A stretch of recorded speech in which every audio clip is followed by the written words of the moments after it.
Welcome everyone to Netranom's Tech Talk, a podcast where you'll learn tips and tricks on managing your IT. I'm your host, Alina Atkins. Let's get started.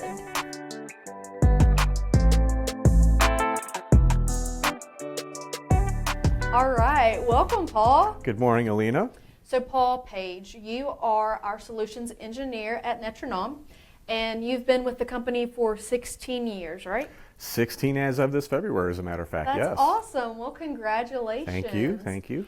So we're super excited. This is our first podcast for the season, and we're going to keep them roughly about 20 minutes. That way people can listen to them on their commute to work or whenever they have a free opportunity. But before we get into today's topic, which I'm super excited to discuss about, tell us a little bit about yourself.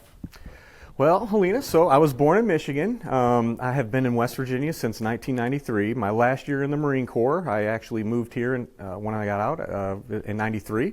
Been doing this kind of work since then. I've worked for companies such as the College of Graduate Studies, Marshall University Graduate College, WVMI, and of course the last 16 years I've been here at Netranom.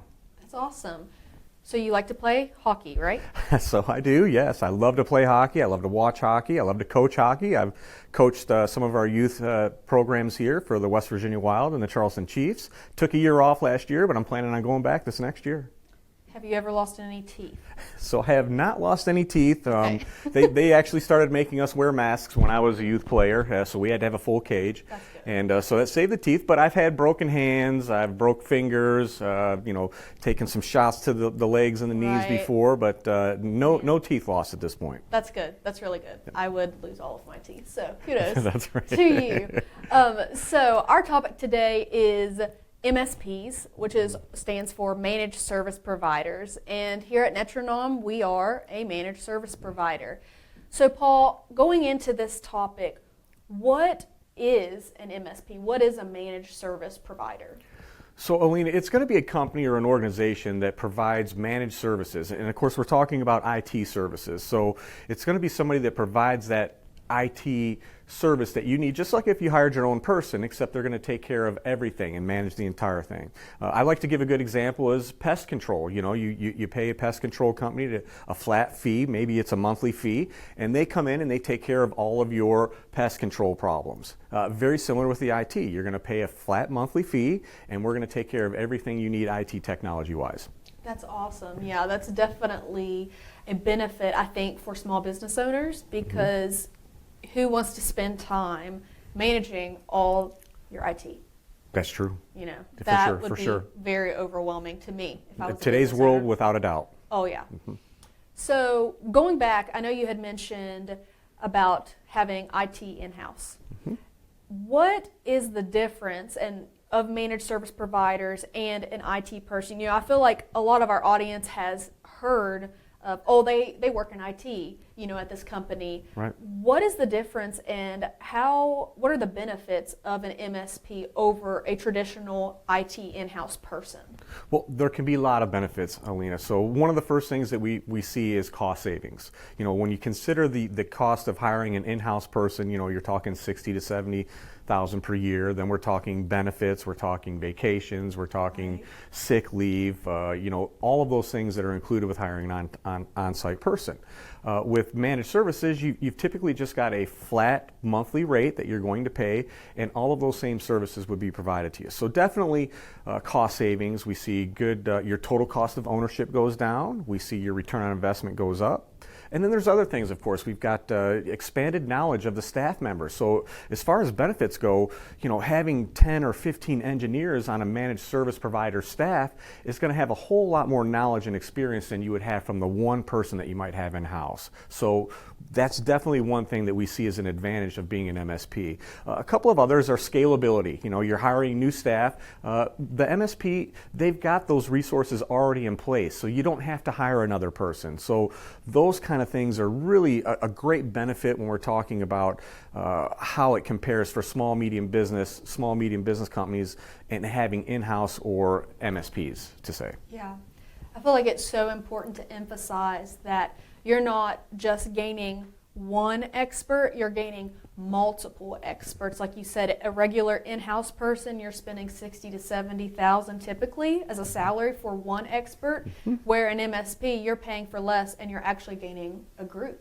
You're getting a group. Experts. Yeah, and you know, like here at Netranom, our engineers, we share information. So if that particular application or that issue that we're working on needs to be handled by a specific person, it could be escalated to that person. And you know, more of a specific need can be met by MSPs than you would have for just the single knowledge of an in-house guy.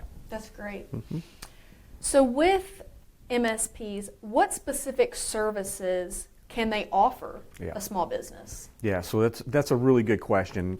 And you know, it doesn't vary much. For us at Netranom, we want you to think of us as your full-time IT person. Although we've got 30 staff, we just want you to think of it in that realm. So we're going to do things like provide all the cybersecurity protections that you need to have in place. We're going to manage all of your vendors. It's really important that we manage that, because we know the lingo to talk to when we're talking to your internet service provider. Right. We know that they're going to ask questions that your staff may not be able to answer that. So we want to be that one company that kind of handles that vendor management and calls them and talks to them, so that you get your time back to do what you need to do to be productive at your business. So other things that we're going to talk about there as well would be, you know, definitely consulting. So roadmap, we want to have a technology roadmap. We want to do consulting. So if you've got a need, like say you're looking at an application, it may be a better application than you're using now. We want to be in on those meetings. We want to talk about that application, make sure that it's not only going to keep you productive, but it's going to, you know, be safe as well. So those are some of the things that we talk about for sure. One important topic is, who wants to talk to their vendors? Who wants to say, you know, hey, I'm going to call up my IT provider. I'm so excited to talk to them today and ask them, why is this issue happening for the 12th time?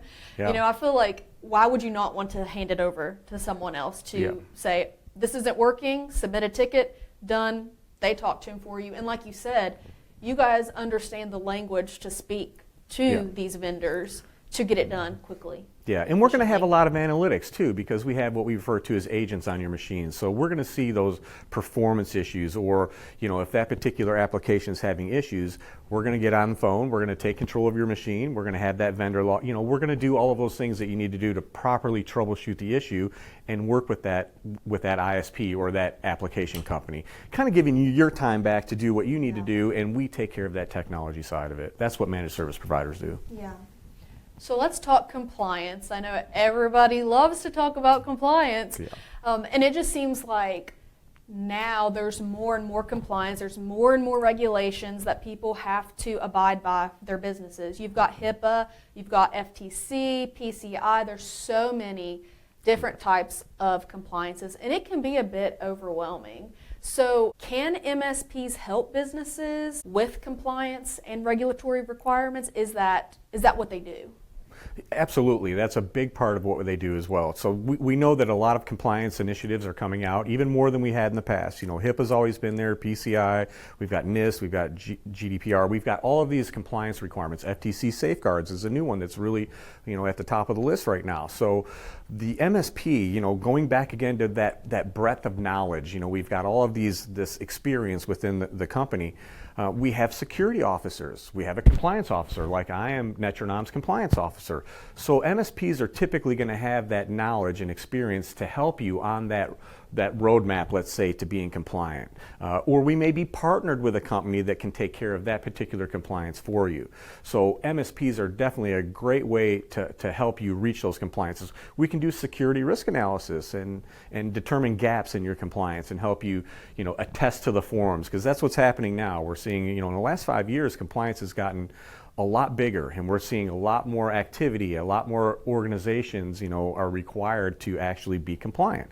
So that's one of the things that we can help with. Those forms that you get are very technical in nature. You know, it's asking you, do you have intrusion prevention detection on your firewall? Well, those are questions that your IT staff would want to help you. That's what an MSP would do for you. That's a good point to mention, that you might not have to be compliant right now, but in a year, 5 years from now, you probably will have something that you need to be compliant on, right? For sure, I mean, for sure. It's definitely becoming, like you said, more organized with that. And no, you might not manage patients per se, like HIPAA, but FTC or PCI payment card, if you take transactions, you have to be compliant. You absolutely have to be compliant. You have to have a lot of things in place, policies, procedures. You need to be able to produce evidence if you're ever audited. So there's a lot of things that an MSP can help you with to achieve those goals and reach that gold medal, if you will, which is compliance. You're fully compliant. Right. And it's not also just to make you, check a box. It's to show your customers that you're trustworthy and that they can trust you with their information. Absolutely. And when we talk about compliance, companies wonder if they should be compliant. Well, if you have anything to do with those particular requirements, whether it's DoD or you're working with medical companies or you're taking cards, in a retail environment, you have to be compliant. The fines and all of those types of things are just way too costly for you not to take action. Yeah, absolutely. All right, Paul, we got time for one more question. And everybody, I'm sure, has heard of cybersecurity, especially now more than ever. And I feel like I keep saying that, but technology has advanced so much in the last 5 years. In the last 10 years, AI, artificial intelligence, is huge right now. But so is ransomware, so is phishing. There are so many people that are getting attacked by answering a quick email, thinking it's their boss, clicking a link. Ransomware, the amount of money that it costs has went up significantly. And so how can MSPs, how can we help improve cybersecurity for small business owners? It's paramount nowadays, Alina. Keeping our clients safe is a big part of what we have to do nowadays. So, like I said, the MSPs are going to have that experience and that knowledge. They're going to be partnered with companies that are specific in doing, like we have a security operations center. It's a partner that we have that's watching all of our clients. So it's looking at their computers and their servers and their network, trying to see if there's any anomalies that could be indicators of some threat attack about to happen. So in the old days, it used to be, 5 years, and you're right, it's exponential now. We're seeing the technology grow. I started 30 years ago, but in the last 5 years or so, we've seen it's exponential. And only with the AI implementations now, it's going to get even faster. So it's really important to have a proactive approach. And that's one of the things that MSPs do. We provide that proactive preventative maintenance. We don't want to be reactive and wait until you get ransomware and try to figure if we can get you out of it. We want to take measures to make sure that you don't happen. So that's one of the things MSPs are going to do. They're going to take that proactive approach. They're going to put things in place like endpoint detection response and managed detection response. We need to be watching all the time. In the past 5 years ago, we weren't watching. We just had antivirus on our machine and we had a firewall up there and things are different now. We have to really be watching all the time for these strange anomalies to happen that are indicators that we might be getting hacked. So we put things in place like a firewall, obviously. We're going to do content management where your people can't accidentally go to websites. Facebook is fine. But when they click that link on the side and they hit the navigation tab and they go to this advertisement, that's where they can run into trouble. And it's usually not where your staff members are doing things to cause you harm. It's they accidentally go there. So. Right. That content filtering and content management is real important nowadays. You want to have that internet culture that keeps you safe, but you also need to be productive, right? So you got to build that environment. So a lot of things, policies and procedures are one that I also mentioned. MSPs can help you with that. Use and abuse policies, staff awareness training, all of those things are part of what an MSP should be doing for you.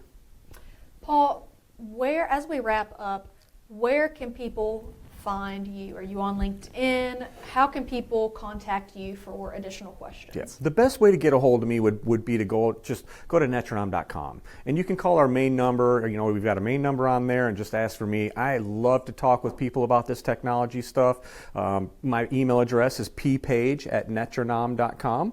You can also find other contact information on our website as well. And we'll definitely add that to the description below. So if you want to talk to Paul about MSPs, about Netranom, and what we do here, feel free. Like he said, he'd love to speak with you. That's all we have for today. Thank you, Paul, so much for joining us. And we will see you guys soon. Thank you.